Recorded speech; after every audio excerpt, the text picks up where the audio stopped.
We're back. I'm George Mossey. This is my co-host, Marshana Dahlia. Last night, Darcey and Stacey, season 3, we're on episode 5. There was a lot of drama that happened last night, and there was some pretty bad first impressions that were made. And I want to talk about that later on, but let's jump in and talk about this drama-free scene of the episode last night. So they went to the beach with Shannon and her kids, and all the cousins got together, and Georgie and Florian, and everything was going well.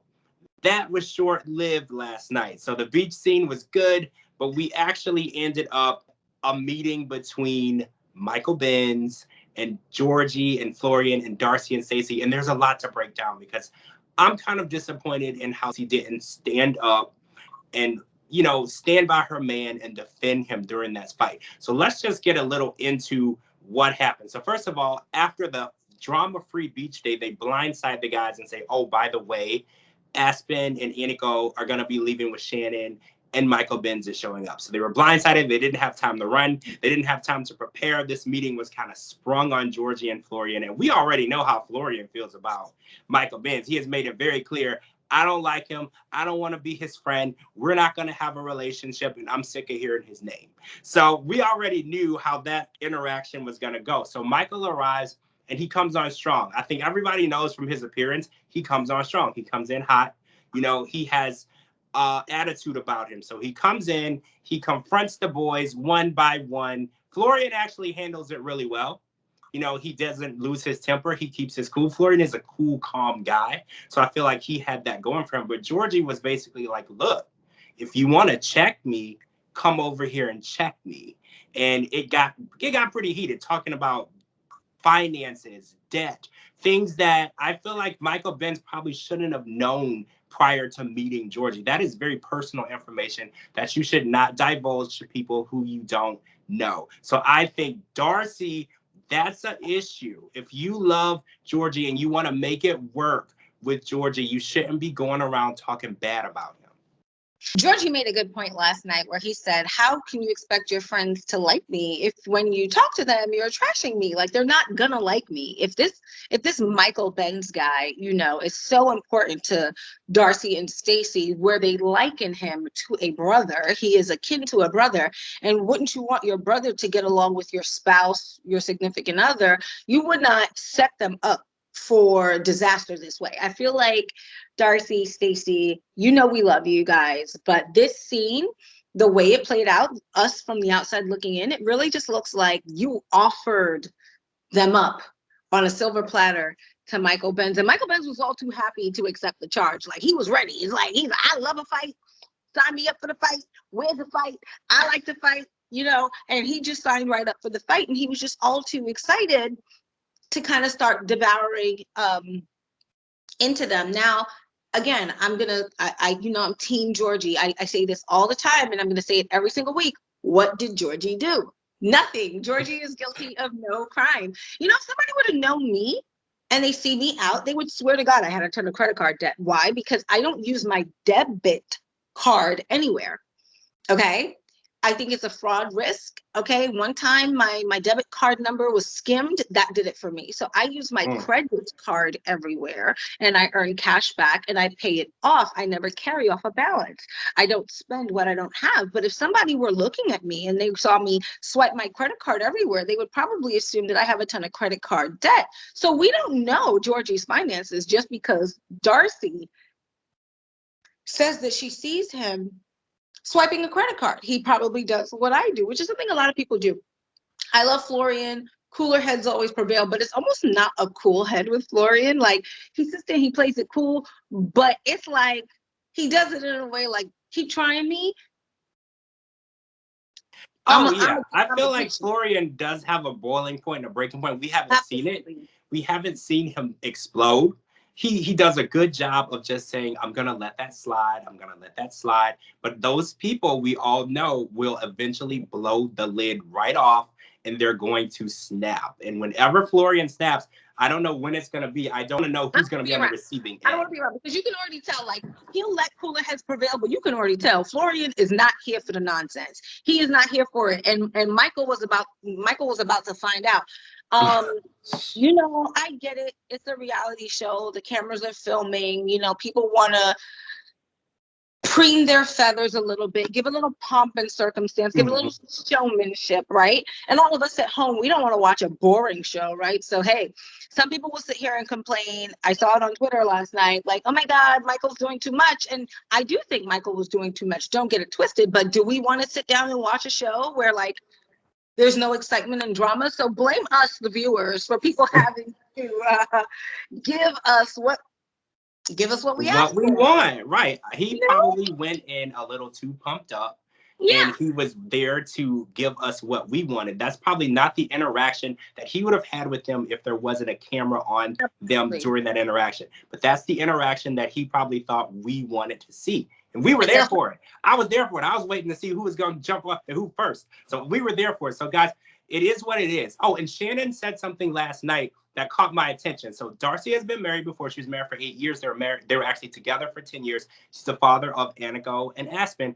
And she said that Georgi and Darcey's ex-husband have a lot of similarities. And that is very interesting because a lot of people end up dating the same people because you look for the same thing. And we are attracted to chaos and we're attracted to scars. And a lot of people don't realize that. So I'm wondering if Darcey is giving Georgi another shot and she keeps accepting things that she says are not acceptable to her because she sees her ex-husband in him. And maybe she wants to make that situation, since it failed, make this work because she doesn't want it to fail twice. So it's kind of like something you would have to talk to your therapist about. I'm not a doctor, but I do see what she was trying to bring up to her. Like, is this something subconsciously that you won't let go because you feel like this would be 2 times that you failed? I know Shannon said that she's not a therapist, but man, Shannon, you might have missed that as your calling, okay? She was totally spot on. And also pointing out that Darcey might actually be triggered, by Georgi. Again, I'm team Georgi. I don't think Georgi has done anything wrong.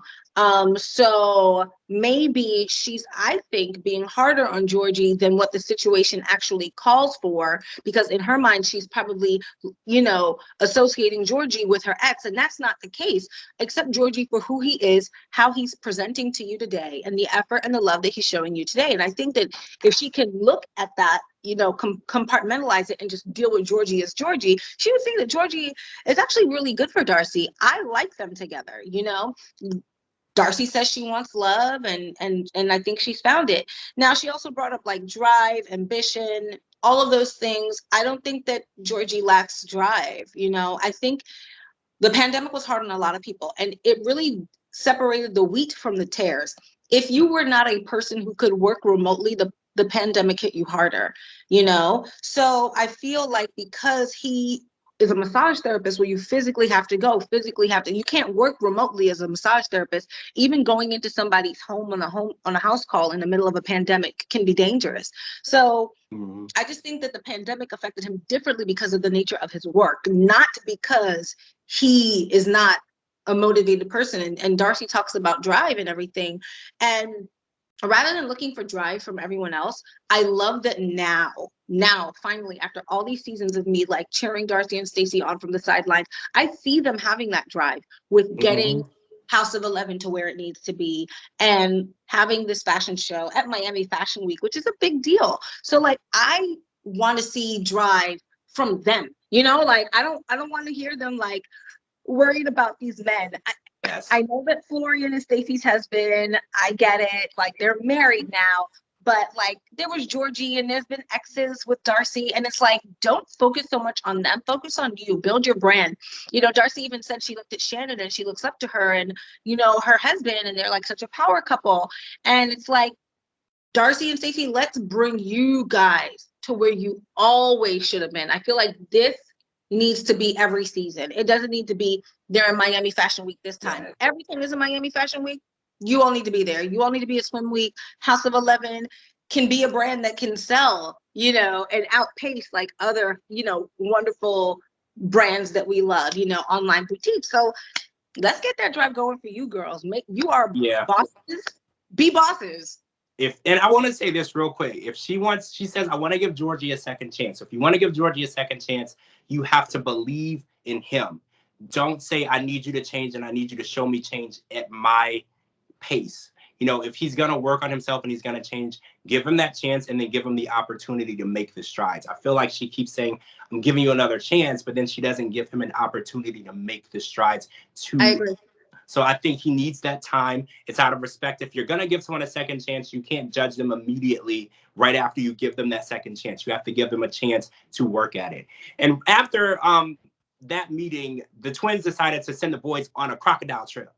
So they went to the Florida Everglades, and it was super awkward because after you come after me or after you come after anyone, it's not going to be a pleasant conversation. You know, the way that he approached them and the way that he tore into them at first meeting. You know, I get, as I have a sister, so when I meet guys at first meeting, I'm not necessarily nice, but I'm not going to be rude. You know, if you stick around long enough, I'll start being rude to you to make sure that you're a good guy. But if it's the first meeting, I'm just going to be like, okay, hey, what's up? How are you? That's my sister.